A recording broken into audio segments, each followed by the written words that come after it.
All right, joining myself and Adam Taylor here for the first time on the Green with Envy podcast, we have senior staff writer of the at the Ringer, formerly of Sports Illustrated, joining us today on the show. We have Michael Pina. Michael, what's going on, man? How you doing, Will? How you doing, Adam? Thanks so much for having me, guys. Yeah, excited to make this happen. I know it's funny. We tried to schedule this for last week, and then we had to move it to today. And honestly, it really couldn't have worked out better because in that time frame, we've obviously had Dame Lillard go to the Bucks, and then we've had Jrue Holiday go to the Celtics. Both of which, if you go to theringer.com, you can find some excellent work from Michael on that website of articles that he posted right after those trades. And so that's really kind of the best place for us to start our conversation today. And I want to go to the end of the article that you wrote about Jrue Holiday to the Celtics on the Ringer. And basically, after all the offseason drama around where's Dame Lillard going to go, and he ends up to the Bucks, and it's this monumental moment in the NBA offseason right before we hit media day. And basically, what we find out just a few days later is that massive 3-team trade was really just basically a massive 4-team trade that ultimately sent Jrue Holiday to the Boston Celtics as a part of it. So the question I want to ask you is, if the Bucks ultimately knew that their trade to go ahead and, in their minds, upgrade from Jrue Holiday to Dame Lillard was ultimately going to end up with Holiday on the Celtics, do they still make that move knowing that's the result? The line was a little cheeky, I'll admit. I think that the primary motivator for doing a trade like that, if you're Milwaukee, is because you are trying to appease Giannis Antetokounmpo, who is clearly disgruntled, or I should say, clearly unsettled by in his eyes, stagnant front office, and maybe an ownership group that isn't willing to be as aggressive as he would like to win another championship. So that's why you do that trade. You know that there's a lot of risk, a lot of downside. I think that they're crossing their fingers in that front office. They know that Jrue Holiday is going to hit the open market when they do the trade like that, and it's out of their control where he goes. And me personally, I thought, like, I was kind of shocked that the Celtics got Jrue. I thought he was bound for the Los Angeles Clippers. I thought that made the most sense by far. I thought they had the most assets to give up. They had desirable players, expiring salary. And I also did not think that the Celtics were, frankly, willing to give up either Al Horford or Rob Williams, for fear of cutting into their depth. And it seemed like, throughout the offseason, they were prioritizing size. And that was really key for them, particularly knowing you'd have to go up against Giannis, knowing you'd potentially have to go up against someone like Joel Embiid, knowing to win the championship, there's obviously a shot that Nikola Jokic will be waiting for you in the finals. Size is really important, and front court depth right now in the league is immense. So to answer your question, I don't know. Like, I think that, the Bucks, as presently constituted, or I should say as formally constituted with Jrue Holiday, and the picks that they gave up in that trade and Grayson Allen, like, a lot was still hinging, in my opinion, on Chris Middleton, reverting back to the player he was pre-2022 in the first round against the Bulls when he hurt himself. And we haven't seen that player.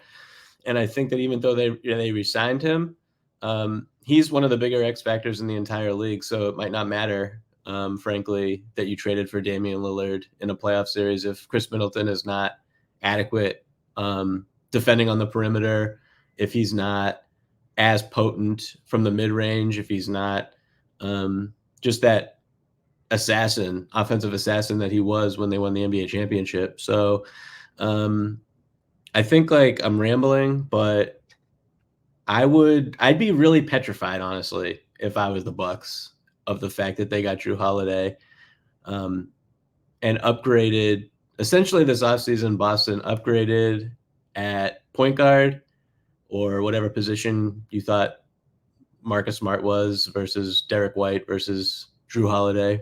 I think they upgraded. Jrue Holiday is a better player than Marcus Smart. And then, at the 5, or however you want to look at it, they upgraded talent-wise with Kristaps Porzingis. There's really no doubt about that. So Like Boston's top 5, top 6 is the best in the NBA. A lot has been made about their lack of depth. I think it's a slightly overblown. And I know I'm again being really long-winded, but the Bucks are really good, but I feel like they have more question marks than the Celtics do. I just want to poke some fun at the Heat right now. So, just because why not?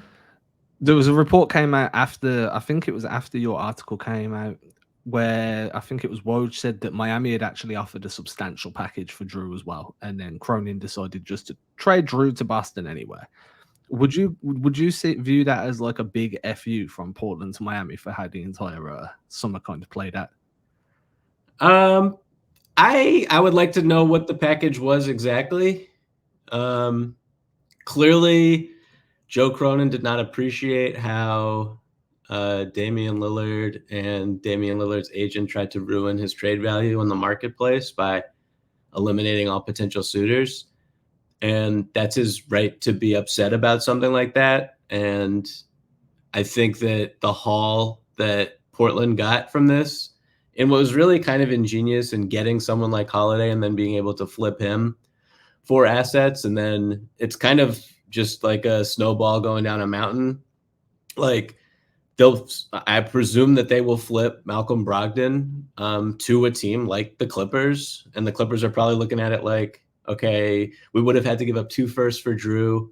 Now we only have to give up, probably 1, if that, for Malcolm Brogdon, based on what his market is right now. I don't know how many teams are chomping at the bit to get Malcolm Brogdon, despite him coming off a 6th Man of the Year winning season. So yeah, I do kind of think it was a little bit of an FU probably. And I think like Miami's in just a lot of pain right now because their whole offseason was set up to get Damian Lillard, and that was the presumed outcome for them. They did not want to lock up they were really conscious of their long-term cap flexibility, letting Max Strus go to Cleveland, letting Gabe Vincent go to the Los Angeles Lakers. Those are 2 really big players for them in the postseason. 2 real like key culture guys for them. And I'm not ruling that team out because I never thought that Max Strus would be as good as he was for them. And I didn't even know who Gabe Vincent was 4 years ago. So, they'll probably find someone who knows what these rookies will look like or these young players on their roster. Maybe Haywood Highsmith looks like, I don't even know. That's Brandon kind of the point. We don't know, right? Is that yeah. He's going to evolve into something that we may not see coming. But I think this is hitting on one of the bigger parts of this Jrue Holiday move. And, I was with you, Michael. I didn't really think the Celtics were going to get Holiday. Adam and I did kind of an immediate reaction podcast to Dame Lillard going to the Bucks, and we threw around the topic of Jrue Holiday, and I kind of landed where you were, that I didn't think the Celtics were going to part with Al. I didn't think made much sense unless they're just going to flip Malcolm and Al, and at some point they want other young players, so I figured Rob and Malcolm was kind of the package. And for me at first I was like, maybe that's a little bit too much. I just don't see them going that path. But then Greg, our other co-host, brought this up, and I think it's a really important part, is that Holiday coming to the Celtics, while it hurts your depth, and we can argue over what's more important, that top end depth or just having more guys in your rotation, that's fine. But what it also does is it prevents Holiday from going to Miami, from going to Philadelphia, from going to, I don't know if the Nuggets would ever be in the mix, but just going to another one of those top tier contenders, and keeping him away from those teams is, almost just as valuable as it is bringing him in, a guy who got 2nd team all NBA votes from your boss, Bill Simmons, from Zach Lowe, from well-respected, members of the media. This guy was an all-star, an all NBA, and you're adding NBA talent, adding him to your already, pretty stacked team, from that top 6. So I'm curious. You said you're not counting Miami out now, and I'm with you. We've eaten crow too many times on this podcast, feeling like we can write off the Heat or that. I mean, I still can't fully explain to you, like you said, how Gabe Vincent and Max Strus were starting in the NBA Finals, and Caleb Martin maybe should have been the Eastern Conference Finals MVP against the Celtics last year. I still can't fully explain that. But when you look at this offseason and the way that it's shaken out, and let's just stick to the Eastern Conference for now, is there any argument that it's not the Celtics and Bucks in one tier and then everybody else? I think heading into the season, it's really hard to make an argument for any other team. Being in that company, I think it's clearly those two are the most talented, the most accomplished. Then again, like, this is also artificial. Like, it's October 4th. None of these teams have played a game yet, not even a preseason game. And you don't know who's going to be healthy. You don't know about, there's just so many, like, inner chemistry related issues that the Celtics are going to have to figure out that are going to be challenging. Like, I think pretty much everyone in Miami knows their role coming into the season. There's like no confusion. Whereas in Boston, they really need to, like, Kristaps Porzingis' role is like really interesting to me. It's critical all of a sudden. Like, I thought he was important before the trade for Jrue, but I also thought that there was a shot that if he were to get hurt in the playoffs, that they could withstand that and win the NBA championship. But now with like Grant Williams also out the door, like, he's humongous on the defensive end with rim protection, with rebounding. And is he going to kind of, I feel like he's the number one person who has to sacrifice on this team in a lot of ways. And so is he going to accept that? Is he going to accept, like, really giving 100% effort and creating second chance opportunities on tap backs off offensive rebound situations? Like, is he really going to accept being like, I think there's going to be possessions where he's standing alone on the perimeter and spacing the floor. There's going to be possessions where he's a decoy. There's going to be possessions where, he picks and pops and doesn't touch the basketball. There's going to be stretches where he probably wants a post touch and he's not going to get it. So I just think, like, that's a part of, that's why the season is so long. You can hopefully iron those things out. You can hopefully navigate storms where maybe he won't even close in certain situations. Or maybe Al Horford has a lot of pride all of a sudden. Not all of a sudden. He's always had a lot of pride. But, like, he's benched for most crunch time situations. Like, and how does he respond to that? And, like, kind of hanging over all this is the fact that the guy who sacrificed last year was Malcolm Brogdon, and they, like, immediately tried to trade him. So I think, like, so much can happen during a regular season. It's really long. There's so many variables. Luck is always involved, particularly once you get to the playoffs. But, like, right now, yeah, it's like the Celtics and the Bucks are, it's like Celtics, Bucks, and then out west. I know you wanted to stick to the East, but, like, Nuggets, Suns, those are probably like the four teams, maybe the Warriors too, that I would be looking at to be in the similar tier. When we're talking about the amount of top tier talent, so the top end depth for that top 6, top 7 for the Celtics, they haven't been this deep since, like, what, 2018-19, that season where they had there was Kyrie, there was Terry coming off that scary Terry run, and everything just imploded. Right now, with everything that you've kind of pointed out with Porzingis, and then Jrue's going to have to sacrifice a little bit too. Does Jaylen Brown see less kind of touches because he's not going to be focused on creation as much? So he might still have a high usage rate, but his touches might drop. Do you see any chance? What odds would you give of, hopefully not happening, but of a similar implosion, especially with someone as inexperienced as Mazzulla trying to lead that rotation? Well, there was someone on the Celtics when they imploded who no longer plays for the Celtics. This is true. He who should not be named. Is that the approach we're going? I think that might have been a little bit of a factor, but I do think about that team. I think about Terry Rozier saying they were too talented a lot. I'm not really a believer in there's only one basketball. I think that's always an overblown criticism and a little bit of a lazy one. I think, like, Tatum knows how to share the ball. Jrue Holiday just played with, he was the third option the past few years when everyone was healthy. in Minnesota. And I think like there was a lot made of, I know I just went and I was talking about Porzingis for a while, and a lot was made of how unhappy he was in Dallas with Luka Doncic. And I do think that right now at this point in his career, he's 28, hasn't had a lot of success, any success in the playoffs. His career clearly hasn't gone how a lot of people thought it would when he was this phenom all-star on the New York Knicks.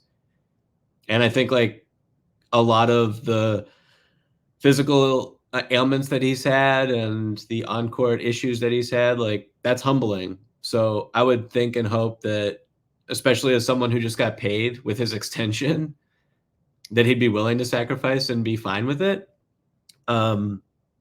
We'll see though. Like I don't necessarily foresee Jaylen Brown cutting a big chunk of, I feel like Brown and Tatum are kind of like a cut above everybody else in a lot of ways. Like they're the leaders of the team. They're the best players. Their pecking order's kind of established, right? Yeah. And I know that Jaylen Brown had a really disappointing postseason, particularly in the end there. He's just like a really incredible player. And I think that Jrue and Derek White being on the court with him at the same time will only benefit in a lot of ways. Like you made a really good point about the usage versus touches thing, Adam. Like I agree with that for sure. But I think like at the end of the day, shots will be there for Jaylen. Jaylen also is such like a heat-seeking missile in transition, creating his own opportunities and scoring chances, and that will not change. So I like to call him the play finisher. I catch heat for it, but that's kind of the role I like to see him in. Yeah, I mean, he's an exclamation point, right? Like that's what he is. That's what he's great at. That's why he was second team All NBA last season. And so there is definitely a world where you see these pieces and they fit really, really, really well on both ends of the court. And to me, it just comes down to health. And I'm not as concerned about it as a lot of people. I don't assume that Porzingis will be hurt. I don't assume that Al Horford, because he's 37, will see significant decline. That's really not how I look at the NBA when I'm analyzing stuff in October that's going to happen months from now. Like, those are the same people who say like Jamal Murray will never be healthy. Look what happened. They won a championship. Right. Michael Porter Jr. just like will never be healthy. It's like that dude was the second best player in a finals clinching win a few months ago. Mm-hmm. So I think that that's a little lazy and silly to a certain extent. And KP talked about this. I think he said like he's not injury prone, and the injuries that he's had were unlucky contact injuries. And to a certain extent, that's like true. And KD said the same thing when he had his most recent knee injury, where he's like, I forget exactly what he said, and I forget who fell into his knee. I think it was someone on the Miami Heat fell into his knee. Or even like when he stepped on the basketball and sprained his ankle and missed however many games when he first got to the Suns. I just think like fluky things can happen. It's basketball. It's a contact sport. And there are ways to prevent yourself from getting injured, and guys work really hard. And I don't know. I think like that's a really like boring way to analyze. No, but I think you're right, because to a certain degree, it's also just timing, right? Like you might have a 2-week injury, but if you get that 2-week injury like Giannis did in the first round of the playoffs, like it's a pretty shit time to have it. And, he's not injury prone, but he had the injury at the wrong time. Right. Yeah. So I think that plays a massive part of it. And this is something that, Adam and I have talked a bunch about, is that you can't predict when those injuries are going to occur, if they're going to occur, and they can happen to anybody. The Bucks were healthy, save for Middleton and his stuff, but they were a fully formed team when that happened. And then there goes their season in 5 games because of that timing. And so you have to prepare, like you said, especially on October 4th, that, hey, what does our team look like when we have everybody at their max capabilities? And then how do we shape shift and form that team that we're expecting to have. And of course you have to have kind of backup plans for what happens, but that's not the way that you go in planning for the season. And so of course the guy that has to do all that is Joe Mazzulla. So I want to take a quick break here for 1 second, Michael, and then we'll come back. I want to talk a little bit about Joe Mazzulla here. So we're now heading into year 2 of the Joe Mazzulla experiment. Have you had a chance to listen to him on the Old Man and the Three? I know it just came out this morning with JJ Redick. Okay, well let's start there. What were your thoughts on that version of Joe Mazzulla? Because I'll be honest, we made a lot of jokes about him feeling like a robot last year in all of his interactions, or anytime you heard him speak, he was almost imitating what he thought a coach was supposed to sound like when engaging with the media. He sounded much more human, and to me, in his interview with JJ Redick. So I'm curious to hear what your reactions were to that interview. Yeah, I thought it was a really interesting, enlightening interview.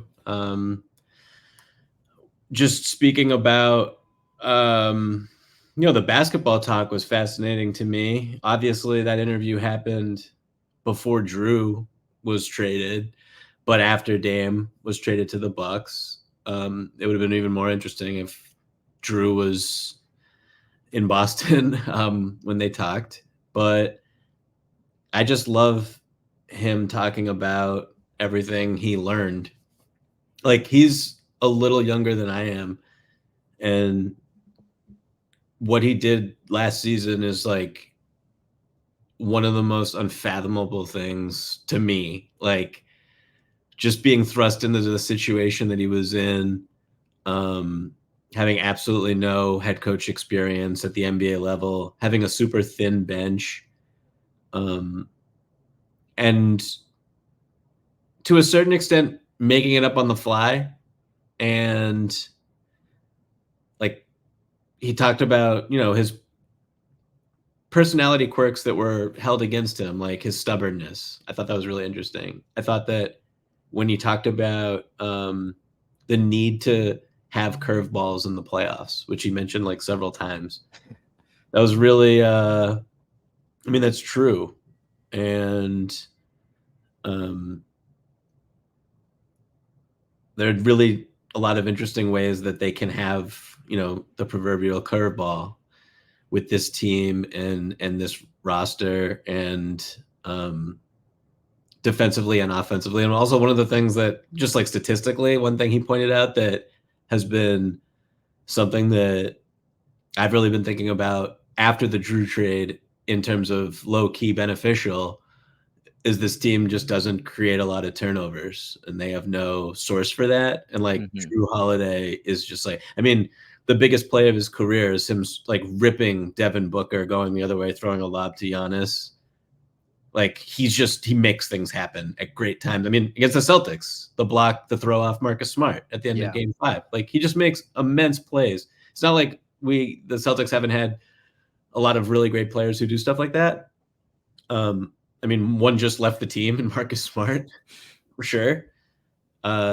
But I just thought that like the way Jrue plays and the way he hounds you full court and like turns you and single-handedly is able to take away first options on actions, and he just bodies you and wears you down. Yeah, no, go ahead, Will. I was gonna say, and I think with the Celtics, I think this is also the other underrated part of it is he's gonna be unleashed to do so, right? Because he's not gonna have the same offensive burden that he's had in other past parts of his career. He's going to be a third, fourth option with, you talked about Middleton hasn't really been Middleton for a year and a half to 2 years. So he's really been the number 2 offensive engine option, with the Bucks, with Giannis. Here, he's going to be a third, fourth option. That third option, most of the times he'll probably be that fourth option. So a lot of that energy is going to be used on the defensive end, him creating havoc and him, making those momentum changing plays that you're describing. Absolutely.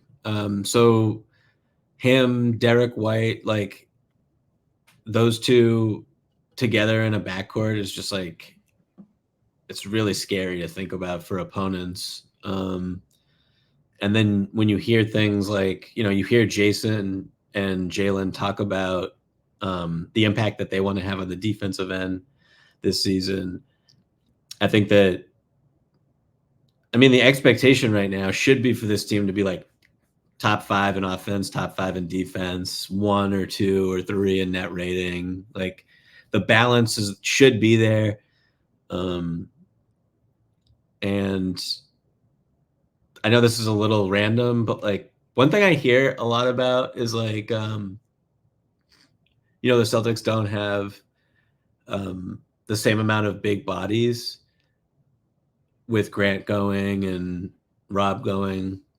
I think, like, honestly, Jason Tatum is a humongous person. He's really I don't know if he's underrated, probably not by you guys because you watch a lot, but like he's an amazing gang rebounder. Like if he's near the ball, he usually gets it. I think that's like one of the more overlooked parts of his game. Like great rebounder for his size. Earlier in the season last year, the chase down blocks were like he'd have like 2 a game, it felt like. Yeah. And just as someone like just like I'm thinking about, how Jimmy Butler obliterated Jrue Holiday in the playoffs last year because he's bigger than him. It's like if that's a huge issue, you can just throw Jason Tatum and Jimmy Butler. Like if you go back and watch that series, Jimmy Butler's not doing anything against Jason Tatum. That's just like not going to happen. He's huge. Yeah. So even in a like, I'm not saying throw Jason Tatum on Giannis. I don't think that's like a great use of your resources, but can he guard him for a stretch and not get obliterated? Like, yeah, I do think he can. I think he's a huge dude and gives you allows you to play a lot of different ways with a lot of different lineups. Kind of sticking on this size discussion, but also going back to the curveball at the same time. Earlier, like you mentioned, the Celtics, you felt like the Celtics were aiming to build size, and what they've ended up doing is just adding a bunch of length, like ridiculous amounts of length off the bench. One of the reasons I'm personally so high on Jordan Walsh is because he can close out to the perimeter without really jumping, and he can be on the free throw line while doing it. Dude's got Stretch Armstrong arms. Do you see that curveball with the amount of length that they've got, how active they can be in the passing lanes, how active they can be forcing guys weak and then pinching in to try and garner steals that way? Do you see them going more zone or zone more frequently? It's the same question. I just worded it 2 ways. No, I think like, I mean, when Joe Mazzulla is talking about throwing a curveball out there, that's like the first thing that popped into my head. When you're like, we're switching everything. Okay, now we're going into a 2-3 zone or a 1-3-1 zone with all of our size. Like putting Jrue Holiday at the top of a zone, like Jrue and Derek White or Jrue and Jason Tatum or Jaylen Brown. Just like the personnel is really crazy. O'Shea Brissett too is like a really good size. Jordan Walsh, really good size. I'm really intrigued by what his role is necessarily going to be on this team.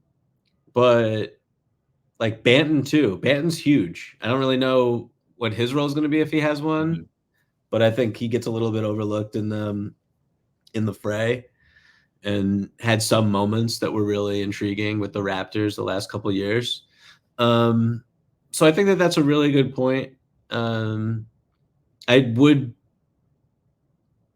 think like having that in your back pocket is really valuable.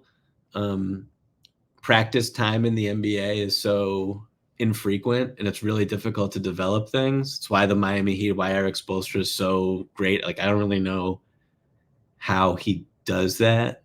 The 2020 inverted 2-3 zone will forever be what if you tell me name the best zone defense you've ever seen, it's Miami 2020 bubble. Inverted 2-3, have your wings in your big up the top and then put your 2 smalls down bottom, and somehow you dominate all the way through. Like that to me is incredible. Yeah, just think about Andre Iguodala in that zone. Like he was a menace. That was really. And that's who actually our colleague Greg compares Jordan Walsh without him stepping on NBA court yet. That's who he want. That's who his comp for Jordan Walsh potentially could be, as a guy like Andre Iguodala. Defensively, that would be ideal. Yeah, I mean, yeah, offensively, Andre is like should go to the Hall of Fame probably. But no, that would be Terrific. I honestly can't like sit here and be like I've crunched the Jordan Walsh tape because I Yeah. haven't. I watched But too much. yeah, but I'm looking forward to seeing. I'm sure he'll play a lot in the preseason. And he has a clearly defined role as a rookie too, which is really nice. And yeah, I just look up and down the roster, and there's a lot of really big. It's funny, like the most important player who's off the bench is probably Peyton Pritchard. Well, not the most important, the second most important player off the bench. And he's obviously the smallest guy on the team, I guess. But he also rebounds and plays above his size and is good low center of gravity. But no, I think size is really important, and I think having like developing, working on his own. It'll be really interesting to see if they just throw it out there random times during the regular season. If they do, then you know what that's for. That's for key spots in the playoffs when they're trying to break the other team's rhythm. Yeah, it's really funny when you look at the Celtics bench. Aside from Al Horford, you basically have Peyton Pritchard's 6 feet, 6'1", whatever he is. Luke Cornett 7'2", and then everybody else is 6'7". Just like up and down the roster. I know our guy Bill Sy over at Celtics blog has referenced this a few times, that basically Brad Stevens has only been signing guys this offseason that fit the 6'7" mold, from Banton to Brissett to Lamar Stevens, Jordan Walsh, so on and so forth. So let's stick with the bench brigade for right now, and let's remove Al Horford from this, because you just touched on this, that Peyton Pritchard might be the second most important guy, because we got to get through all 82 games, right? Like these guys are going to have to play. I know we can gush over that top 6, and ultimately when you get to the playoffs and making deep runs, those 6 are going to have the most impact. But to get through all 82 games, who do you see as the difference makers from those guys, roster spots 7 through 10, that are going to get minutes and that could have some impact for the Celtics in the regular season? I mean, I've always been high on Peyton Pritchard. Like really high on him. I'm excited for him to get a chance this year, finally. Yeah. Just I remember talking to people in and around the Celtics before they drafted him. And just hearing what they really liked about him. And I think a lot of it has translated over the past couple of years. Last year obviously was really wonky because they get Brogdon. But there's inner conversations in that front office, and there's debate about well, why would we give up XYZ draft compensation to get Malcolm Brogdon when is he really that much better than what Peyton Pritchard's going to be? That's like a real conversation that the Celtics had in their front office before you make a trade like that. I think he's really good, and he's up there for me for sure. I'm expecting a big season from him. I think Sam Hauser's fine. Like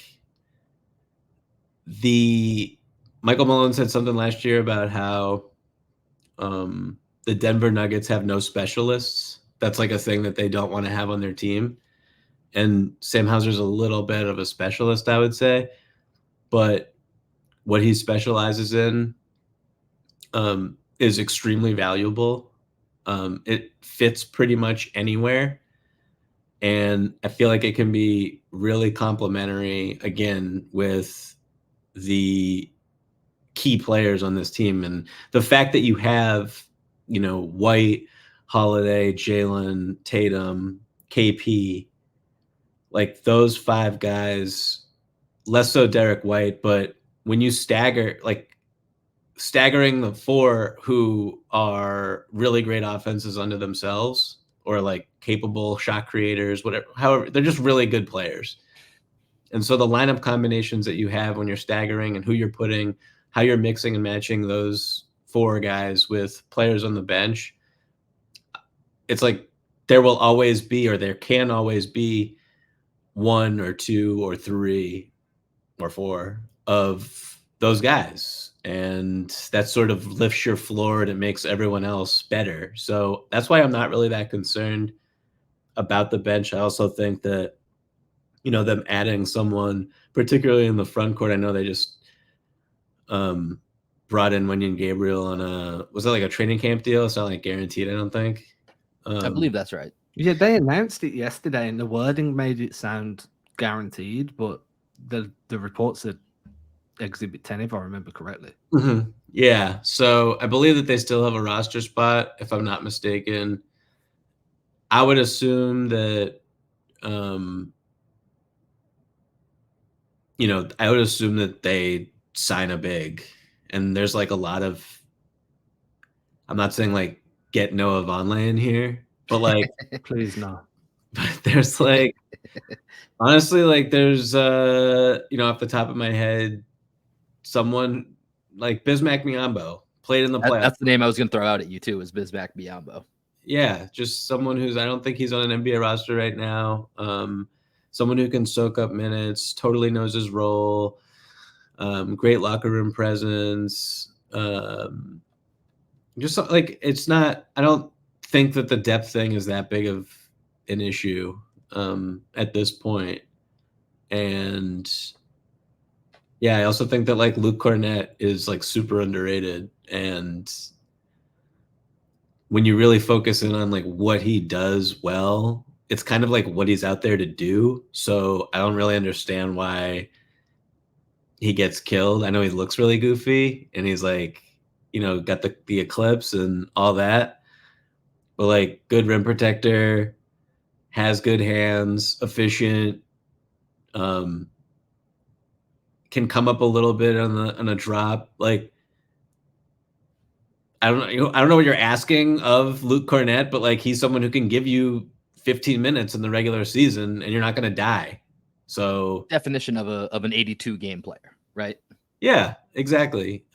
So I really don't know what like I'm just like a little surprised by the reaction to this trade, because I know I'm going big picture, but like,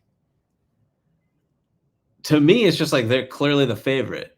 That's like what I just like. I'm not like trying to overthink this. It's just like they added Jrue Holiday. He's great for this role. Like, he's a great player. He made the All-Star team last year. Made an All-Defensive team the past 3 years. Like, really great player. And you add Kristaps Porzingis, and he's like your fourth option, and he hits like 38-39% of his threes, and he can't be guarded at the elbows, and gives you just a totally different look. And they have the guy who finished fourth in MVP last year, the guy who finished second team All NBA as a forward. Those two get better every single year. I'm just like, I haven't even said Derek White's name. Like, I just thought that they were clearly the best team. And again, this is very artificial. It's on paper, whatever. But like, for so many people to come out against, all you need, like their depth in the front court is like going to kill them. It's just like, I don't know. It's just like, is Brook Lopez indestructible? He like didn't play 2 years ago and he's 36 years old. Like, you know what I mean? Like, everybody has issues like that. So I don't know. Yes. Listen to my train of thought. I just thought like that was very silly to me, like as a thing where it's like, I feel like the weaknesses of this team are really small compared to just like what the ceiling is. Like, the ceiling is just like dominance, and I don't think a lot of teams can flex that. Talking of the weaknesses, keeping it minimal, one of the smaller aspects that I found majoritarily towards the second half of the season, not so much the first, was their nail help was just not non-existent at times, especially when trying to contain dribble penetration. Usually you'd have someone come over and try and help with the nail, whether they're stunting, digging, or whatever switches are occurring, you try and help out. That kind of went away. So I'm just wondering, like, that was one of my bugbearers. I don't know if Americans use that term. That was one of the things that annoyed me the most throughout the end of the season. Would you pinpoint as the one small issue that you were kind of like, dude, they need to fix this ahead in next year because teams would exploit it? That's a good question. I mean, I think that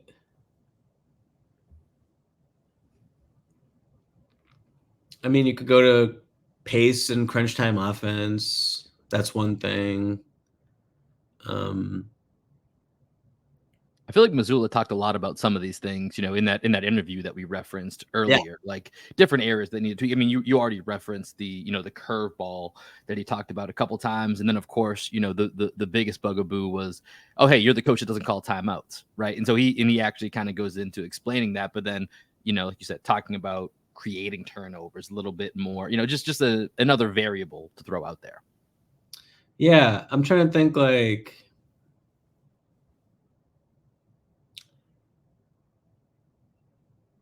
There's such a good, I don't know. It's like when you just look, if you were to break down like any other team in the league, it's like I think they were the only one that finished top 5 on both ends. Much contrary to what everybody believed, because everyone was like, "Dude, this team sucks on D." And then the amount of times I had to log back into NBA stats to see if I was seeing something different to everyone else, because I'm like, they're not doing that bad. Yeah, yeah.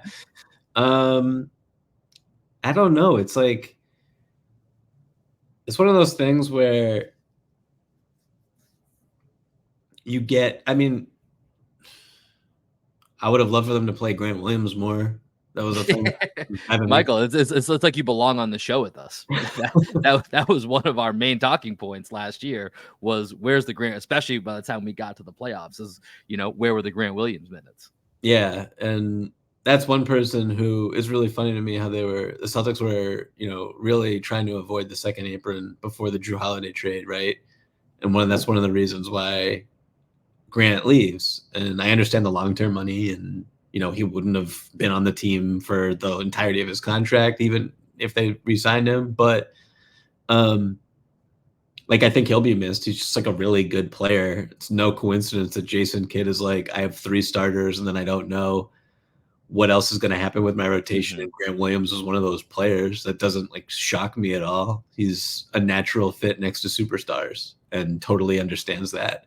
And that's pretty rare at a young player in the NBA. I don't know. It was really interesting just going back to that Joe interview, what he brought up about how he didn't feel the need to harp on defense at all because they're always really good on defense and they're top 5 regardless. So I like the way that he compared it at one point to brushing your teeth, where Yeah. he's like, yeah, I just thought it was something to do. Just play defense. Like it wasn't something that I needed to bring up and remind the guys to do. So I thought that was interesting to think about the the chaos he was thrown into, and it's like, oh, they know to play defense. I need to focus on these other areas that are concerning. Yeah, I think about things that Joe said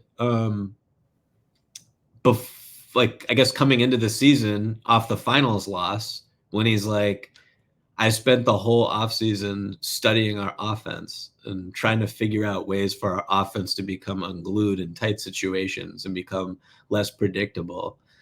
And then he becomes the head coach, and you see like the start that I think, I don't know when Boston started to cool off, but like the first month, 2 months of last season, whatever it was, like everything was historic, like across the board statistically. They were just absurd. That's probably one of the worst things that could happen to them, though, right? Like you got this new young head coach, you go on this crazy, what was it, 18-2 run, then you head out west, you get smacked about a little bit from a few Western, and then all of a sudden the doubt creeps in, and you've set this ridiculously high bar to try and get back to, and then all season long you're just trying to climb that ladder back up, and they just never got there. And I feel like that had a bit of an impact on the way they approach games. I think it justified some of his panic thoughts, right? Of I just got this job. I'm trying to figure this out on the fly. And so you just go with, he mentioned he's a classic overthinker. And so he at that time, he didn't have time to overthink. He's like, all right, don't focus on defense, focus on threes, offense. And then to your point, Adam, when you get off to a 21-4 start or whatever the hell it was, it's like, okay, this was the way. I had this right. And, and he talks about, I didn't have time to ease into figuring out, not just my methodology, but how do I coach my methodology or my philosophy, I think is what he referred to it as. Dude, I've spent 18 months trying to figure out whether to put more effort into Instagram or Twitter without an answer after. You were the first person I thought of when he said he was an overthinker. Dude, 18 months and I'm still without an answer right now. So when he said I'm an overthinker, like I instantly had a relatability factor with him. I'm like, dude, if I'd been in your position, I would have been like, right, did we screen? Did we rip screen? Like, how am I? I'd still be trying to figure out last season's offense when I was 50. Like, that's how much I'd be trying to overthink it. Oh man, well, we're excited for season 2 of Joe Mazzulla. But Michael, I know said that we'd keep you to about 45 minutes. We're at that right now. We've had a great time chopping it up with you here, and we want to have you back on again later in the season. But before we let you go, we want to play a quick game with you, and then I promise we will get you out of here to go about your day. But we want to hit you with what we call the Green with Envy Fast Break. So what we do is we're going to go ahead. We're going to put 60 seconds on the clock. And by the clock, it's just my cell phone here. We're not super high tech. We don't have that technology built into the platform yet. But we're going to put 60 seconds on the clock. Adam and I are going to go back and forth asking you quick hit questions. Yes, no, this or that. Name this, rank these. And then basically I'm going to cut it up into a clip, trap you into a take, and then we'll put it out there for the internet to judge you. Does that sound cool? Beautiful. All right. So here we go. We are going to queue up our Green with Envy Fast Break. I am putting 60 seconds on the clock. Adam, we're going to start with you for the first question. Ready, set, go. Where would you like to see an NBA expansion team that isn't Vegas or Seattle?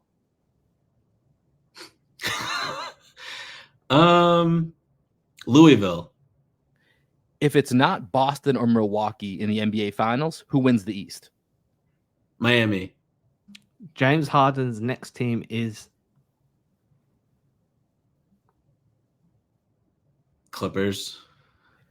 Rank these Seinfeld side characters from 3 to 1. Putty, Newman, Frank Costanza. Putty, Newman, Frank Costanza. Subliminally gave you the answer. Keeping with TV and throwing it back old school, WNBA or NBA, which member of Saved by the Bell would have been the best player?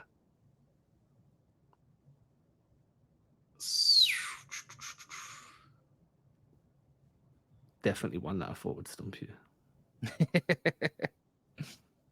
Kelly? Is Kelly a character? Yeah, Kelly Kapowski is the right answer for anything related to Saved by Hey, the man, Bell. for a guess, that's the right guess. Okay. All right, last one. We'll get you out of here. We're over time anyways. Growing up in Boston, who was your favorite Celtic? Rajon Rondo.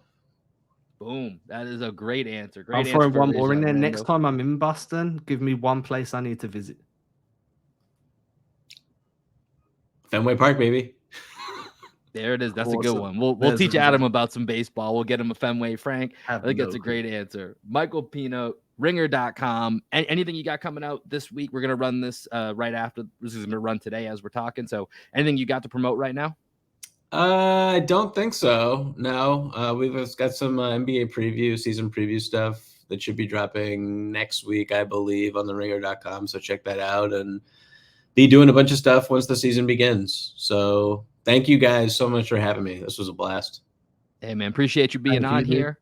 And hopefully we'll have you back again here soon. But that's going to do it for this episode of Green with Envy. As always, make sure you guys like, subscribe, follow us on YouTube, and playing us out here. We've got some Black Sheep Optimists from down here in Austin, Texas.